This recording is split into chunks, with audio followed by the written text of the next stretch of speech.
Welcome back to the Deep Dive. So we are diving into a massive global golf report, and it's covering what really should have been, the quietest time of the year. Exactly. December 8th through the 14th, 2025. Right. On the surface, this week just looked like a gentle exhale after the whole competitive season wrapped up. And that's exactly why this deep dive is so necessary. That perceived quiet is profoundly deceptive. Our sources show a week that was just absolutely crammed. Crammed was what? Well, major innovations, for one. Then you have high-stakes traditional drama and all this intense off-season political and business maneuvering that's really setting the stage for 2026. So, not a vacation week. Oh, not at all. Not for anyone tracking the industry's future. Okay, let's unpack this and give you that shortcut to being well-informed. Our mission here is sort of threefold. First, we're going to look at a record-breaking success story in collaborative mixed-format golf. Second, we'll head overseas for a thrilling, rain-affected 54-hole traditional finish. And then finally, and this is crucial, we'll synthesize the boardroom discussions. The business side of it. Exactly. The business of Livy Golf, the new player pipeline, and the technology advances that are happening while the cameras are supposedly off. Yeah, we're moving from the on-course excitement to the sort of foundational structure behind it all. We want to give you context on why these seemingly minor December events and off-season moves carry such immense weight for the new season. All right, let's start with innovation, collaboration. Because this one event, it really proved a massive point. You're talking about the Grant Thornton Invitational. I am. The third edition down in Naples, Florida, it just once again affirmed that bridging the men's and women's professional games is, well, it's just a winning formula for pure entertainment. It was a huge validation. This event, held at Tiburón Golf Club, it successfully pairs players from both tours using a format that is specifically designed to test, every facet of teamwork. And it does it over 3 days with 3 different formats. Right. They start with the most forgiving format, scramble, then move to the most difficult, foursomes, and then they finish with a modified 4-ball. Just listing those is enough to make a golfer sweat. I mean, for those who might know, scramble's pretty easy. Pick the best shot. Everyone plays from there. Right. And modified 4-ball is also fun. Both players tee off, then you play your own ball from the best tee shot, but foursomes. Foursomes. Oh, that's the tough one. The alternate shot format. Yeah. It's like golf's version of a trust fall. It is the ultimate test of synchronization. One partner hits the drive, the other plays the approach, the first one putts, and so on. Any mistake is immediately compounded. Wow. Yeah.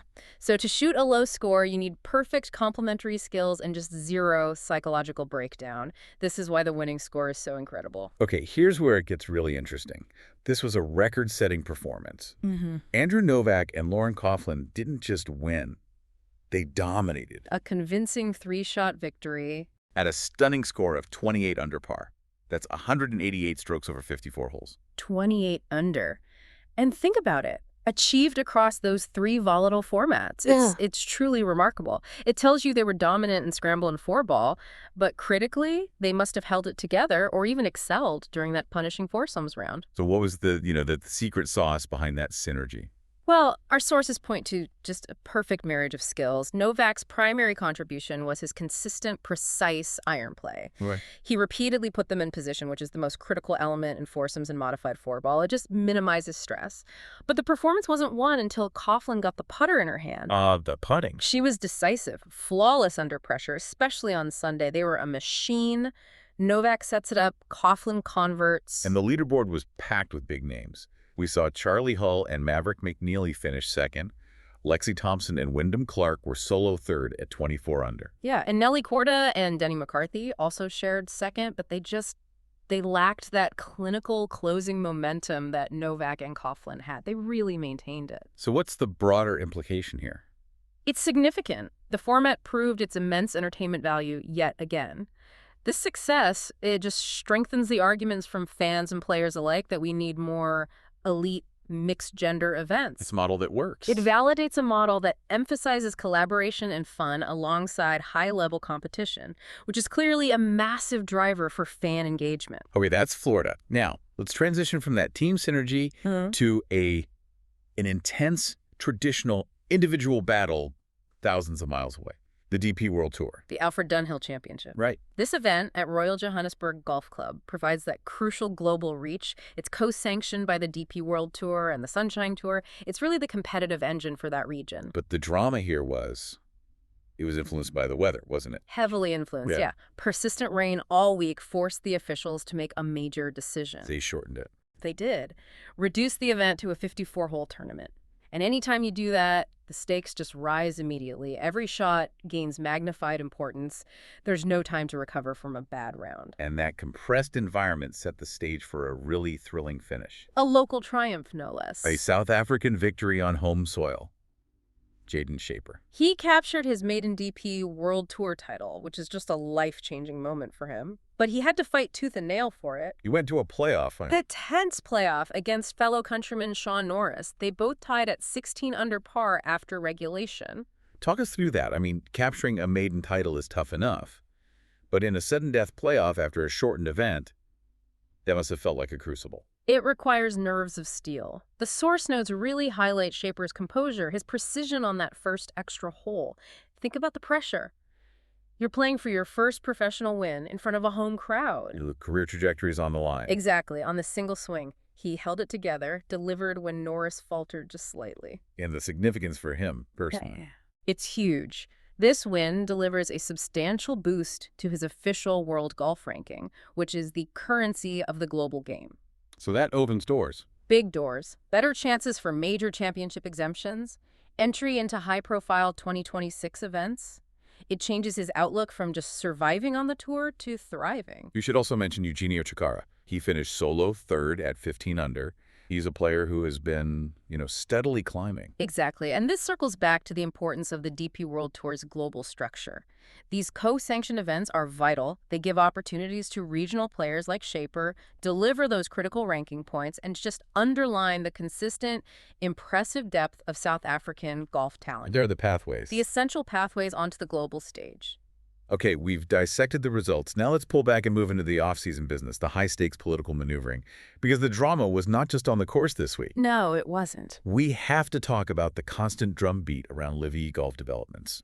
Even with no tournament play, Livy was making noise. CEO Scott O'Neill was clearly pushing the narrative, reiterating optimism about their ongoing pursuit of the OWGR. Official world golf ranking eligibility, yes. And that pursuit, it remains the defining issue for their legitimacy. And the key tactical step they're taking is the move toward 72-hole tournaments, correct? That's absolutely correct. And it speaks to the fundamental requirements of the OWGR system. Moving to 72 holes it's not arbitrary. It's about providing the ranking system with a statistically robust sample size. A standardized measure. Exactly. Most major tours use 72 holes for a reason. It creates a standard measure of performance over 4 days, which allows for fair comparison and points allocation across various tours. By adopting it, LE is trying to remove a technical barrier to entry. But in doing that, they might have to sacrifice some of the shorter, faster-paced formats they initially promoted. It's that classic trade-off, right? Entertainment versus recognition. Precisely. Wow. And while they're dealing with those structural decisions, the player carousel just kept on spinning. So much speculation. The biggest rumor we tracked was about Brooks Koepka. Reports suggesting he might be scaling back or pausing his LIV commitments. And Koepka is a franchise anchor. What's the significance of a rumor like that? It's seismic. Koepka is one of the pillars, a multiple major winner who gave them immediate credibility. Any hint that he's reducing his involvement, even if it's just speculation, sends a signal of uncertainty. Right. On the other hand, they were reportedly linked to Siwoo Kim, but he declined. So it shows the difficulties they still face in attracting top, non-committed talent. But there was a confirmed move. Laurie Cantor officially joined Majestic's GC. Yes. So all these efforts, signing players, conforming to 72 holes, they all illustrate LIV's sustained push for competitive legitimacy. They're building their structure regardless of whether those complex merger talks with the PGA Tour reach a resolution quickly. They're acting like they're here to stay. As a permanent, growing entity, not a temporary disruptor. They're building the framework that they hope will achieve that external validation for 2026. So while the men's tours are focused on these complex structures, let's shift to the crucial LPGA Q Series final stage. This is where the lifeblood and future strength of the women's game gets refreshed. And this is a truly high-stakes, stressful week. The outcome determines livelihoods. The top 25 finishers earned full LPGA Tour cards for the 2026 season. A full card. That means economic security, access to the best events. The opportunity to compete for life-changing prize money, everything. So what does this event tell us about the women's professional pipeline right now? It just reinforces a trend we've seen accelerating globally. The depth and competitiveness are increasing exponentially. The quality of the graduates from Q Series is higher than ever. So the new players are arriving ready to compete. Better prepared than ever before. Many come from strong college programs or international tours, so they are immediately capable of challenging established stars. That influx of prepared, high-caliber talent is just crucial for the long-term health and excitement of the LPGA Tour.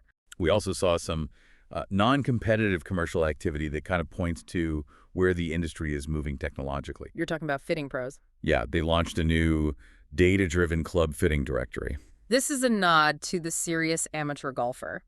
It connects you with over 370 certified fitters, using data to streamline what can be a confusing and expensive process. It's a necessary move toward better consumer service in a market where the tech is just rapidly changing. And speaking of tech, the chatter continues around equipment and PGO, that technology-driven format. Right. The discussion is always twofold. You Yeah. see the incredible pace of driver technology pushing boundaries in driving distance, but that also means rising prices, which is a constant talking point. And then there's TGL. Yeah. The anticipation is still building around those tech-driven formats, especially with the news of Hankook Tire's sponsorship. It shows major commercial partners are investing in these non-traditional models. Let's dedicate a moment to the deepest future of the game, the amateurs and the juniors.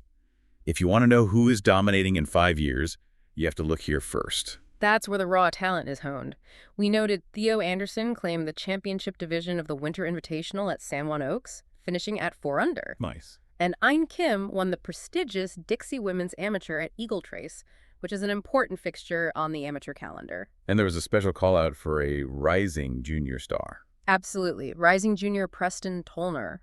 He's already a 2-time HJGT national champion, and he just continued his strong form in Orlando. He delivered a record-setting 7 under par round. Wow. Yeah, he's further solidifying his reputation as an elite talent. He'll be heavily watched as he progresses.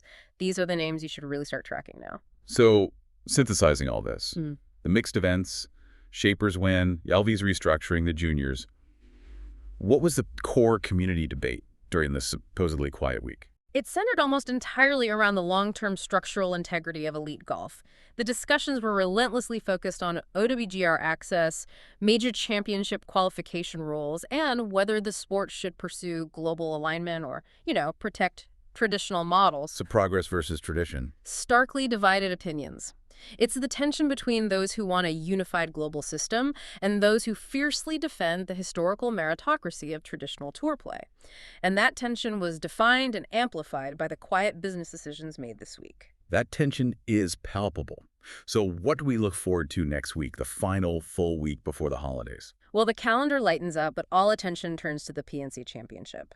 Ritz-Carlton Golf Club in Orlando. It's a family-focused exhibition, father-son, and while it's not a competitive tour event, it always delivers high viewership. Because of the personal stories. Exactly. Seeing legends play alongside their children. It's golf's feel-good event to close out the year. To quickly recap this week then, a massive, record-breaking mixed event. That 28 underscore from Novak and Coughlin shows collaboration works. And then a dramatic 54-hole DP World Tour finish with Shaper taking his maiden title. It feels like golf is simultaneously embracing innovation and clinging tightly to its traditions. The key takeaway for you is that the week was light on actual controversy, but heavy on defining performances and critical business steps. Novak and Coughlin defined how good teamwork can be, while the business steps taken by Live IV define the future competitive landscape. So what does this all mean for you as you track the sport's evolution? Here is a provocative thought to leave you with. This week, we saw one successful side of the sport setting records and delivering compelling television in collaborative, non-traditional formats like the Grant Thornton. Yet, simultaneously, the other major side, LIV, is actively prioritizing conforming to 72-hole standards solely for OWGR eligibility. So, does the drive for official recognition risk sacrificing the entertaining, varied, and innovative formats that clearly proved so successful this week? Something for you to consider as the tours aggressively position themselves for 2026.